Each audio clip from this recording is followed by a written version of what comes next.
everyone, my name is Annette, and you may know me as Nettersplays. And normally I talk about board games. All these different types of board games. However, today I'm going to do something a little bit different. Instead of talking about games, I'm actually going to talk to you about comics. In fact, it's not me that's going to be talking to you about comics. It's actually going to be someone new, and that is NettersReads. Well, thanks so much for introducing me. So today I am NettersReads, and I'm going to go over several different comics that I've been reading. So this whole world of comic books and graphic novels is pretty new to me. So I'm just going to give you my general first impressions and kind of develop and see how and what I discover in this new world. So this might be new to you as it is to me. So let's get to it.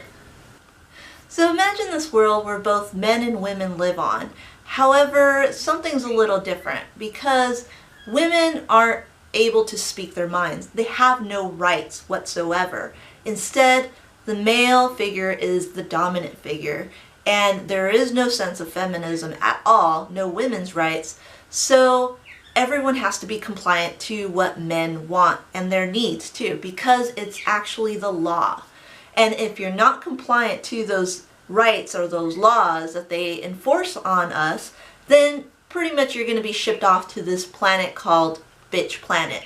So Kelly Sue DeConnick wrote the story of Bitch Planet, and she more or less didn't want to create the story where women are weak, women have been confined and they're limited and they're pent up and shipped off and you never hear about them again. The women that she presents are very strong and very powerful.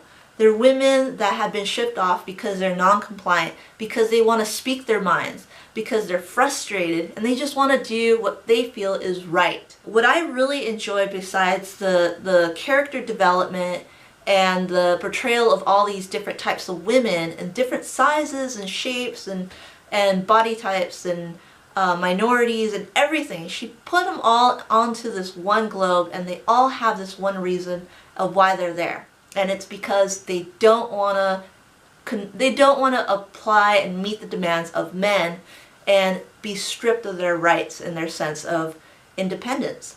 So she also worked with the artwork in this graphic novel series, because the artwork, as you can see, just the cover of these different issues, is basically that it's a 70s B-rated kind of movie poster presentation. And so in these old movies, these retrofitting movies, they had these posters where they kind of exploited women, but also glamorized them in a sense. And there was a lot of nudity and such. But in here, in this story, she presents to you that, however, she contradicts it with the exploitiveness and kind of the slavery of women's rights.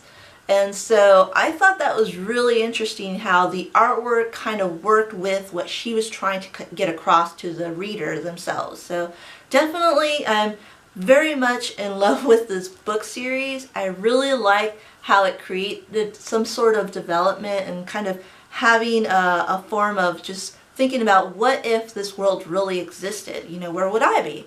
So it's very futuristic. The artwork is great and fantastic. I think the series is going to go on for quite a while. There's only 2 volumes in the series, so I'm definitely looking forward for more of Bitch Planet.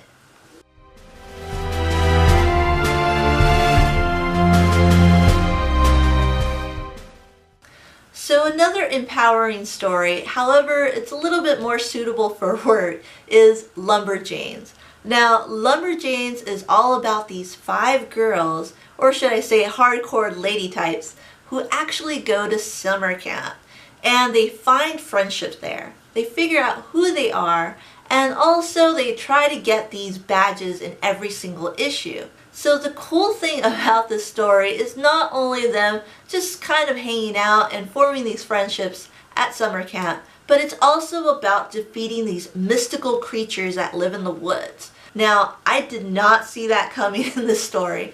As soon as I opened the first pages, I was already involved in the action. And that's what I really like, because I remember going to summer camp and immediately being scared of whatever was out there.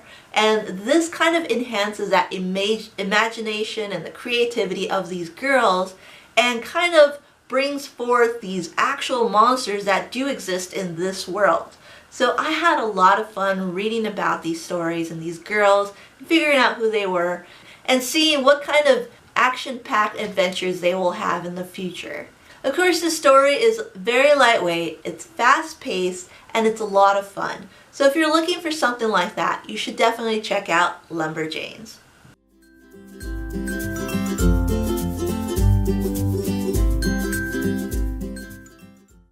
So I've always been interested in the universe and what is out there outside of Earth.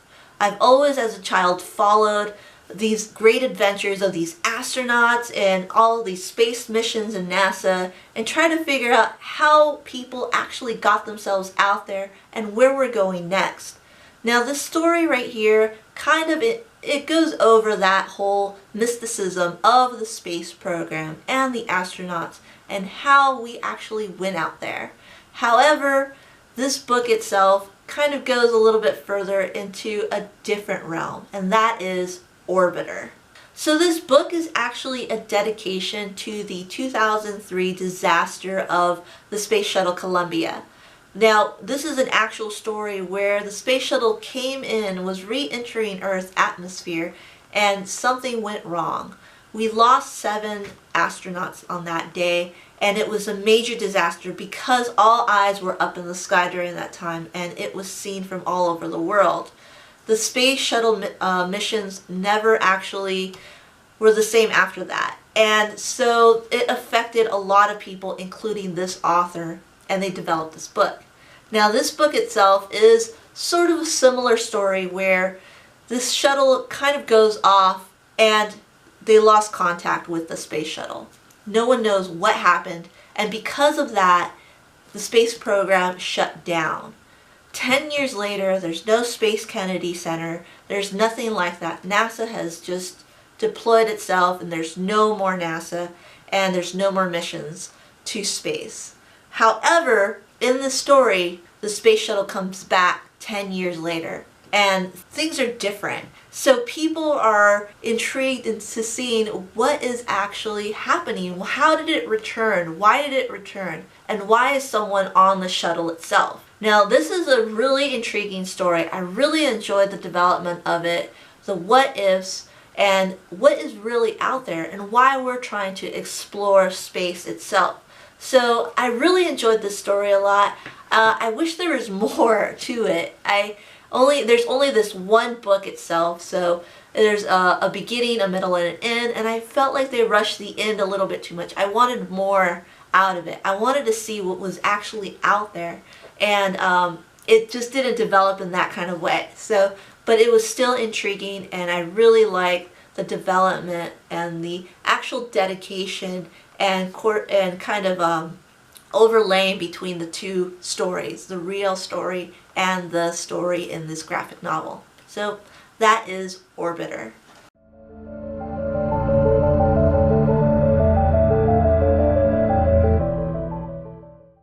Now imagine if Stranger Things actually was a comic.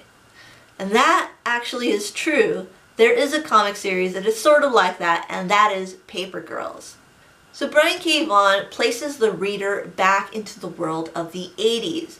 And we go there alongside with 4 girls who are newspaper delivery girls or paper girls. They deliver out papers the day after Halloween. Things are still a little weird, and there's even some kids still in their costumes, and they're kind of bugging them and kind of annoying them.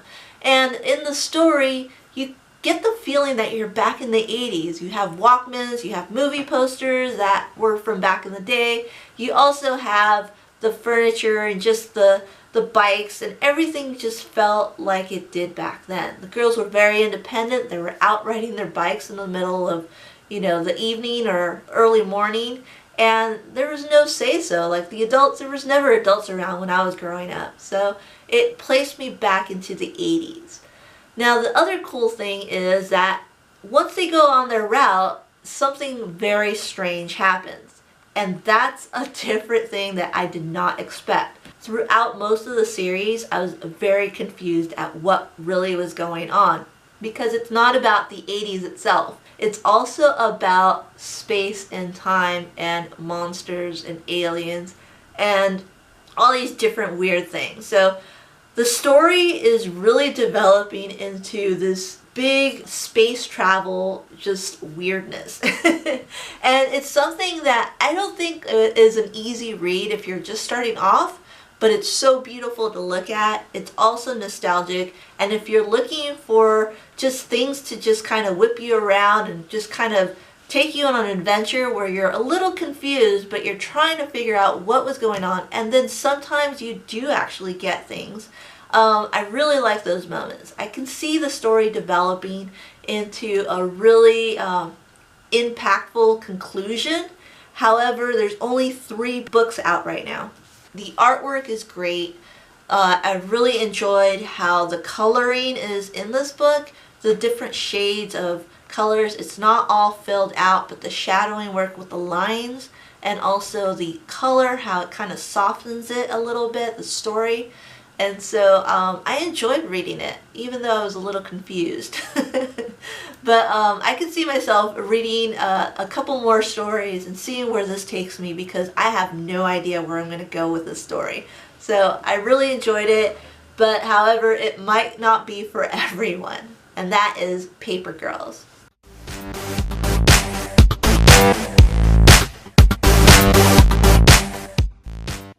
So the next graphic novel I actually picked up a hardcover of.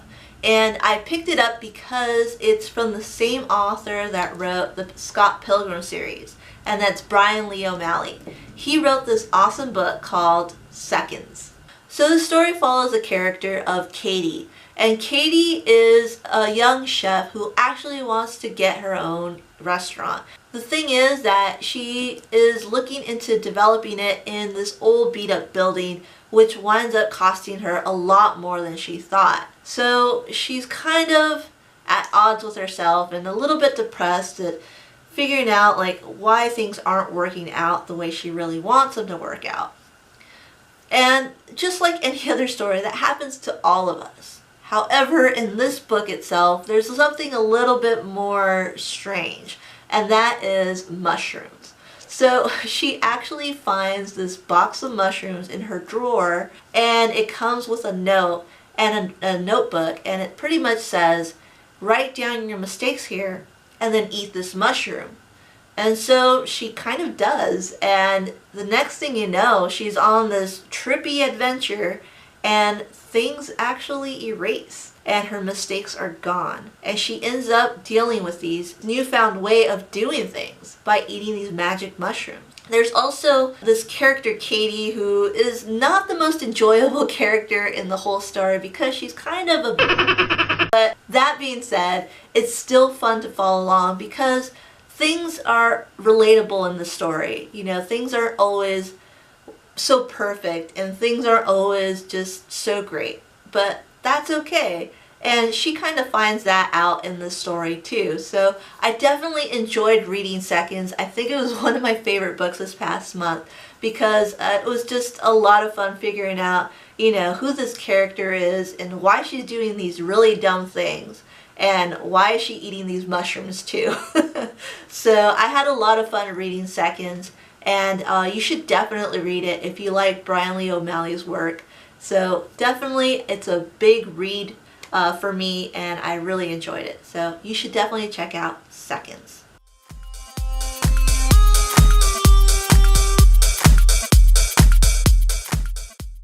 Well, thanks for joining me in this new adventure of comic book reading.